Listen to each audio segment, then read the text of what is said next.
Salut les Wargamers, c'est Benoît de Wargame Miniature Tuto, j'espère que vous allez bien. Aujourd'hui, je vous propose une vidéo consacrée aux sorties de jeux sur l'année 2024, puisque je pense que cette année sera vraiment une année exceptionnelle pour le Wargame historique. Alors, pourquoi, comment, je vais vous présenter quelques jeux qui sont déjà sortis ou qui sont en passe de l'être. Et je voulais commencer tout de suite, on va tout de suite aller dans le vif du sujet, par Clash of Steel, un jeu de Gale Force 9, qui est un jeu de tank, dans un jeu historique, alors d'histoire alternative de 1948. Je vous explique un petit peu le contexte.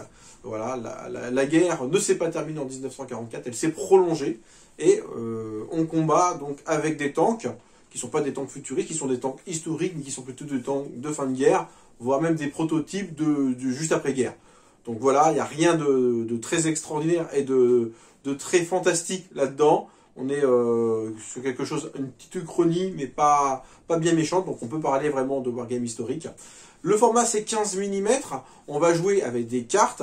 Alors pourquoi je m'intéresse à ce jeu? Parce que il n'est pas encore sorti. Hein. Il propose notamment un starter qui va aligner une vingtaine de chars, 21 chars exactement, les Américains contre les Soviétiques. Le starter il vaudra 70 €, donc bon, c'est plutôt une bonne affaire en précommande. Et pourquoi je voulais vous parler de ce jeu-là? Parce que Gale Force 9, c'est l'éditeur qui a sorti les fameux jeux Tanks et World of Tanks, hein, qui sont de très très bons jeux auxquels je me suis déjà référé sur la chaîne. Donc moi c'est quelque chose que je vais vraiment observer avec beaucoup d'attention. 15 mm, ouais, ça me parle un petit peu, ça change un petit peu, et je pense qu'il peut y avoir de bonnes choses. J'ai regardé un petit peu rapidement de quoi il s'agissait, et je pense que le jeu est tout à fait prometteur, donc on va surveiller ça avec beaucoup d'attention. Ça m'amène également à une des marques les plus connues dans l'univers du Wargame historique, c'est Warlord Games, Warlord Games qui propose plein de choses actuellement, et il y en a certaines qui sont plus connues que d'autres, et je voulais vous parler plus précisément de la sortie de Harpoon Panzer. Alors vous pouvez peut-être voir, hein, le jeu il est déjà posé sur mon bureau, je l'ai reçu il y a peu. Je remercie d'ailleurs Warlord Games de me l'avoir fait parvenir. Je vais vous faire un descriptif complet du jeu déjà, pour aller un petit peu plus loin que le unboxing. Donc Harpoon Panzer, c'est également un jeu de char, donc c'est pour ça que je voulais qu'on parle un petit peu de ça tout de suite, puisque je viens vous parler justement d'un jeu de char. Cette fois-ci on est sur du 28 mm, et disons que ça va être le descendant, mais sur un jeu complètement différent du défunt Tank War, hein, qui n'a pas très très bien marché pour Warlord Games. Là, on nous propose vraiment quelque chose de différent, avec des mécaniques de jeu qui est vraiment original. On n'est pas sur du Bolt Action bis ou un dérivé de Bolt Action, on est vraiment sur un jeu différent, avec notamment des sorties de nouvelles figurines, l'occasion d'aller un peu plus loin dans la gamme. Ce qui est intéressant, quand on est sur du 28 mm, donc les figurines pourront servir également pour Bolt Action. C'est exactement les mêmes tanks qui seront proposés notamment, et les figurines, voilà, les équipages, tout ça, c'est des choses tout à fait intéressantes. Ça c'était le premier jeu de Warlord Games dont je voulais vous parler, parce que bon voilà, il est déjà sorti, vous pouvez déjà vous le procurer. Vous trouverez d'ailleurs les liens dans la description de la vidéo. Également, quelque chose d'intéressant, une petite information intéressante, de nouvelles figurines pour Black Powder Epic Battle, hein, un jeu qui marche plutôt bien chez Warlord Games. Quelque chose qui a vraiment retenu toute mon attention. C'est un jeu qui s'appelle Black Powder Epic Battle, mais pour Haile Caesar. Haile Caesar, c'est la version historique sur les Romains, hein, l'Antiquité. Et là, on va vous proposer un système de figurines donc propre. Hein.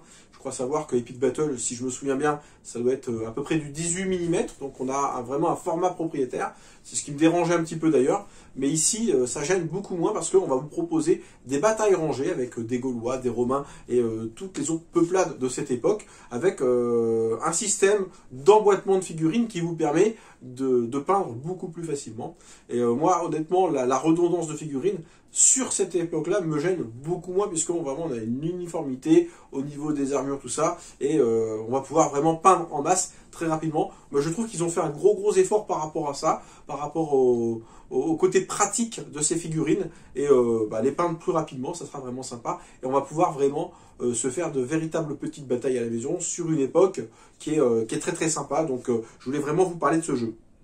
Vous avez également la sortie de la V3 de Bolt Action. Ça, vous n'avez pas pu passer à côté parce que, très honnêtement, voilà, c'était quelque chose. J'ai réalisé d'ailleurs une vidéo là-dessus il y a quelques mois de ça, réclamant une V3. Voilà, elle arrive enfin.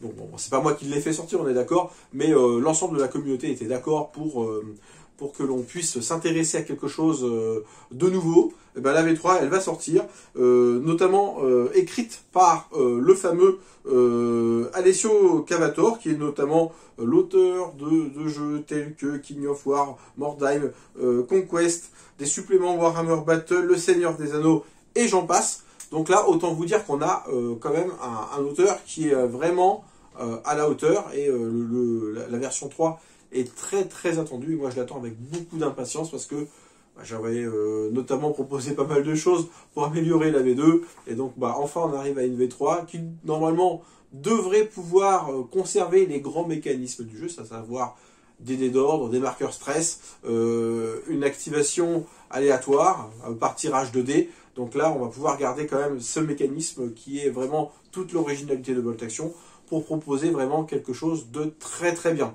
Donc jusqu'à présent, alors ça va sortir au mois de septembre, la V2, toujours d'actualité, vous pouvez encore acheter des suppléments. Les suppléments, la partie des suppléments, on va dire, sur les campagnes, sera encore bonne, puisque les scénarios peuvent s'adapter aux deux jeux. Par contre, toutes les unités vont être revues de A à Z, donc vous ne pourrez plus vous en servir pour la V3.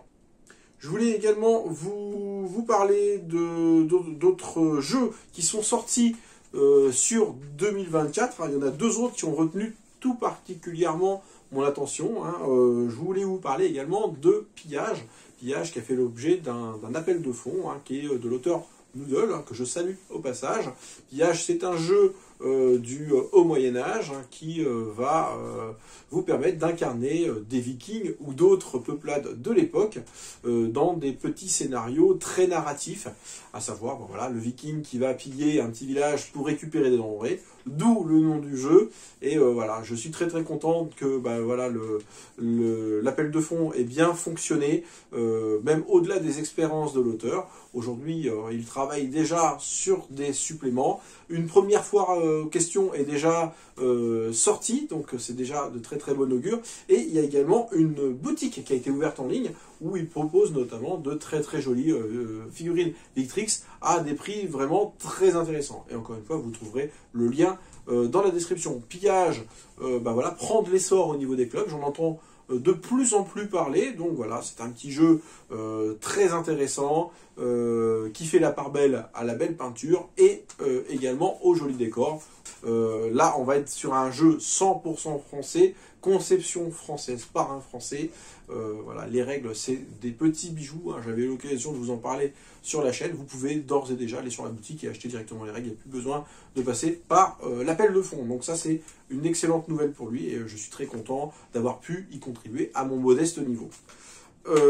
Également un jeu qui est très attendu, c'est le jeu V for Victory de Studio Tomahawk. Alors V for Victory, c'est un jeu 28 mm Seconde Guerre mondiale qui n'a pas de gamme de figurines dédiée, donc on peut jouer avec les figurines de la marque que l'on veut, impression 3D ou fabricant traditionnel. Ce jeu-là est un jeu, on va dire, d'escarmouche, mais vraiment basé sur des missions, donc je n'ai pas encore beaucoup d'informations sur le jeu. Ça reste encore un petit peu mystérieux, je sais qu'il est très attendu par la communauté de joueurs historiques, et que Studio Tomahawk a sorti des jeux qui ont plutôt bonne réputation, donc moi je suis très curieux de pouvoir découvrir V for Victory. Les batailles se déroulent en 39-45. On fait notamment la part belle à la gestion du stress. Voilà, les unités peuvent être stressées à différents niveaux et ce stress, plus augmente, moins on peut faire de choses. Ça, c'est plutôt sympa. Une activation par carte et un un tapis de jeu, une table de jeu qui sera sur du 120 par 120.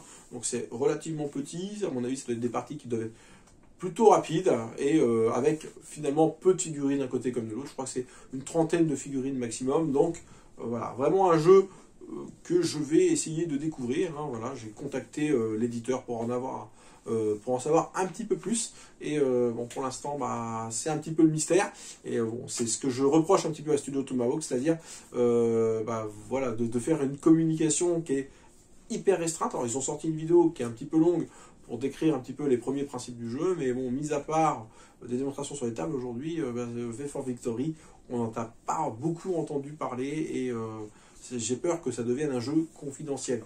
Et voilà, j'aurais bien aimé le comparer notamment à la V3 de Bolt Action, parce que on n'est pas tout à fait sur le même créneau. Peut-être sur le jeu dont je vous avais parlé, 100 Hours, qui était un jeu de mission de Seconde Guerre mondiale sur des petits plateaux où il y avait vraiment des missions commando et des choses à réaliser. Ça sera peut-être un peu plus de ça. À voir également. Bon, après le jeu devrait être en français, donc c'est plutôt une bonne nouvelle. Donc bah voilà, 2024, franchement il y a pas mal de choses à voir. Hein. Il y a de l'historique qui va donc de l'Antiquité jusqu'à la Seconde Guerre mondiale. Il y a vraiment de quoi se faire très très plaisir. Ça vous a donné peut-être l'eau à la bouche. Bah voilà, on aura peut-être l'occasion de revenir sur certains de ces jeux dans de prochaines vidéos. Et ça vous montre que le jeu historique, vraiment, aujourd'hui, il est plus que dynamique, et que c'est un secteur tout à fait intéressant et porteur. Donc n'hésitez pas à prêcher la bonne parole dans vos clubs respectifs. Voilà, il faut faire vivre les jeux historiques. Voilà, c'était ma petite info du jour. Je vous dis à très très bientôt pour de nouvelles aventures. Ciao, ciao!